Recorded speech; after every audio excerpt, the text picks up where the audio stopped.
Sam. A very morning, good Sam. morning. My first question, Sam, would be, how toxic was the atmosphere second half at Old Trafford?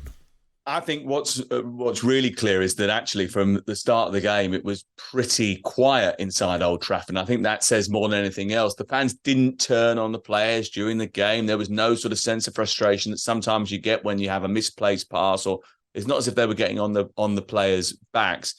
It was almost tacit acceptance. And I think that's worse, actually. It's worse that it was quiet. Listen, they're a loyal group of supporters, especially the match-going Manchester United fans. The Stretford end on Sunday was terrific in the face of a derby defeat, trying to keep some sort of positivity when there was very, very little. But last night was abject. The atmosphere reflected that, and it emptied very quickly after the third Newcastle goal. I thought it was probably one of the worst performances, if not the worst performance I've ever seen by Manchester United at home. Now, listen, at the end of the day, the manager picks 11 players and they've got to go and do it.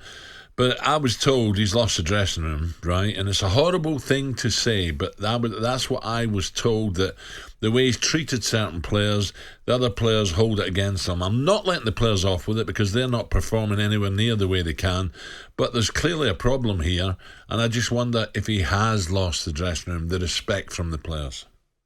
Well, look, I think he's made some odd choices, and there's no doubt now that his mind appears to be muddled. He's making very strange decisions as to who he's including in the team and who he's not. If you think of Manchester Derby, Johnny Evans, who is a terrific player and a great servant of the Premier League, was playing ahead of Rafael Varane, who's won World Cups, Champions Leagues, and the Liga titles that are coming out of his ears. Varane wasn't even involved last night because he was ill, allegedly. No, Sam. Obviously, over the course of the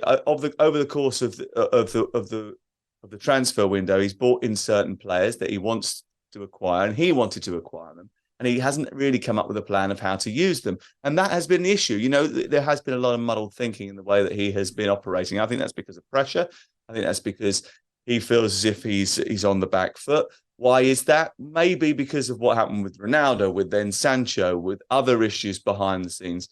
I'm not entirely sure. I'm not privy to it. Shay Given was on the television last night saying that he thought that it was to do with an atmosphere at the training ground which wasn't conducive to a solid football team. But that's speculation, and we don't know that for sure.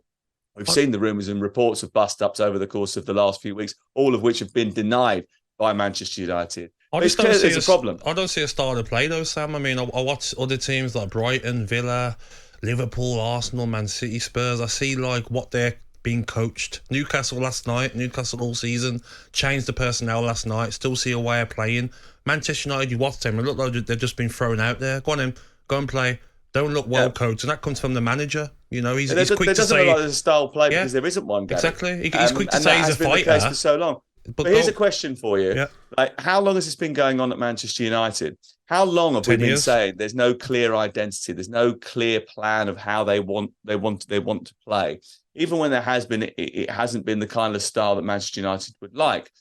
I think they need a complete reset. I think they need a reset from the top. The recruitment department needs a reset. They've recruited players specifically for the manager, and I bang on about this a lot, and it gets a bit boring, but 2/3 of the players that have been recruited since Erik Ten Hag walked through the door have come from the Eredivisie or players that have played for him previously. Okay, and that means that quite clearly Manchester United have defaulted to the idea of the manager recruiting the players. This is modern football. It doesn't work like that anymore. Clubs don't recruit for managers. Clubs have sporting directors who recruit to a philosophy decided by the club, which the manager or head coach then utilises over the course of a few years. The issue with Manchester United is that they've got in thrall to this guy. One of the issues at Manchester United, because there's myriad issues at Manchester United, of which the Glazers are a huge one as well, is that they've been enthralled to what happened last season and given him far too much power. He's taken that power and it hasn't worked. It hasn't worked. Whatever happened on the pre-season tour, I'm not sure. Whatever happened at the beginning of the season with Jadon Sancho, I don't know, but it has not worked. TalkSPORT Breakfast with Alan Brazil. Thursday and Friday morning, 6 till 10. On AM, on DAB, via the TalkSPORT app and on your smart speaker. TalkSPORT.